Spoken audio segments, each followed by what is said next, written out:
Thank you. Okay.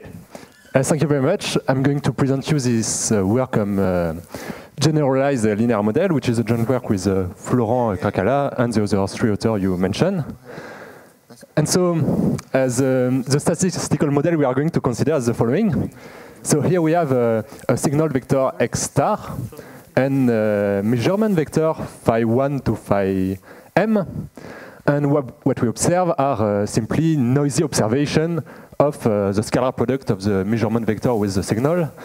And the noise is made by some transition kernel P out. And so that's our observation. And what we want here is to recover the signal from the observation and the measurement matrix phi. And the two questions we are going to ask is that information theoretically possible to recover the signal? And the second question is that do we have an efficient algorithm to do so? So that's our goal. Let's start with some example. You have, of course, the linear model or the phase retrieval model when you observe only the absolute value of the scalar product. You can also have a one-bit compressed sensing. Since P out can be probabilistic, you can have also some noise. And you can consider also different kind of noise as in this logistic model. So that's the model we are interested in. I will just mention briefly the main assumption we are going to make. The first thing is that we are going to study the problem in the asymptotic regime, where the dimension of the signal goes to infinity, and where the number of measurements over the dimension goes to some ratio alpha. We are going to have some probabilistic model on the signal, so we take the component to be IID from some prior distribution P0. We do the same for the measurement vector, they are Gaussian. And we also need some technical assumption on the transition kernel P out. So the assumption is that you can take any transition kernel you want as soon as you add some small regularizing Gaussian noise. But in the case where your channel is discrete, you don't need this regularization. So that's the assumption we have. And what we assume is that the statistician knows perfectly the model, he knows the prior distribution P0 and the transition kernel P out. And so let's go now to our main results, which is a limiting formula for the mutual information between observation Y and signal X star. And the expression is a simple optimization problem over two real variables, Q and R.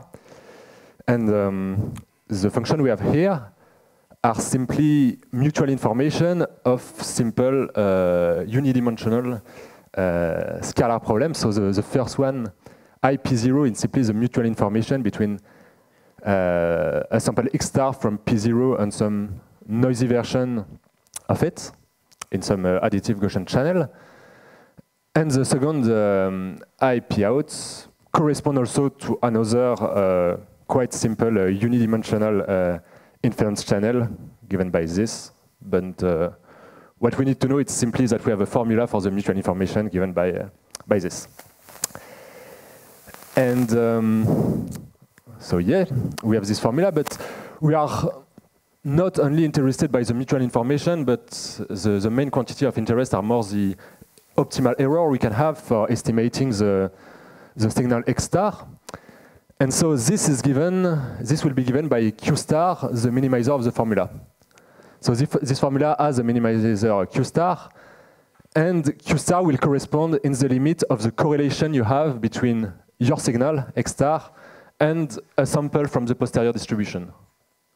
So it corresponds to the best correlation you can obtain with your signal for this problem. So that's the first error the first performance measure you can take. But you may also be interested by the generalization error you can have. And so for this thing, you can just generate a new sample from your model and ask what's the best possible error I can make for inferring Y new given what I know. And so this again will be given as a function of of Q star, the minimizer of the formula. And okay, this is a simple function, but I didn't want it to write it. But okay, you can express the optimal generalization error for this problem. But now the question are, can we reach this both correlation and generalization error by some algorithm? And so to look at this, we are going to consider approximate message passing algorithm. And all we need to know about this algorithm here is that it's just an iterative algorithm that produces estimate x0 to xt after t iteration. And the good thing about this algorithm is that you can really track step after step its performance.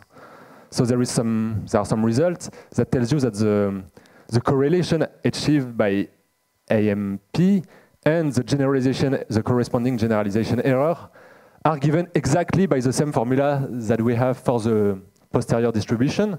But this time we don't have the Q star here as before, but we have a QT given by some recursion here. And so in the case where Qt given by this recursion converge to the Q star, which is the minimizer of the formula, then you see that AMP will achieve the optimal error of the posterior distribution. So, and this will be the case for a large range of parameters. And so in that case, we will have an optimal polynomial term algorithm. And I have to mention that there are going to be a talk tomorrow by Marco Montelli about some spectral algorithm related to this algorithm, so go and see it. And now that we have the information theoretic limit for this problem and some algorithm that can achieve them, I will plot some phase diagram. So here, that's the phase diagram for the absolute value channel, where you lose the sign of your scalar product. And where I took the signal, so that's the prior distribution of the signal, to have only a fraction rho of its component to be non-zero. Thank you.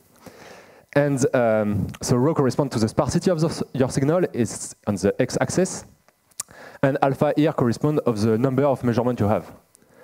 So if you first look at the diagonal, the black diagonal, that's the line alpha equal rho. If you are below this line, you have more variable to infer than observation. So in that case, it will be impossible to recover really the signal. Okay, that's quite obvious. And above this line, by trying all the possibility using exhaustive search, you will be able to recover the signal. But now, if you look at the red line here, the full red line, this line is the line above which AMP starts to be optimal. That's the line above which Qt converges to Q star, the optimal parameter. And so above this line, we have an optimal polynomial term algorithm. But there is a gap between these two lines, so this region here, and in this region, we don't have any algorithm to recover the signal. And moreover, it's conjectured that AMP is the best you can do for this problem in polynomial time. So it's conjectured that it's hard in this region to recover the signal. And the striking fact here is that the red line stops here at 0.5. And so even for very sparse signal, you still have to need to have alpha greater than 0.5 to be able to recover the signal. So I'm done with that. Thank you very much. We have a poster about that. Go and see it for further information. Thank you. Thanks.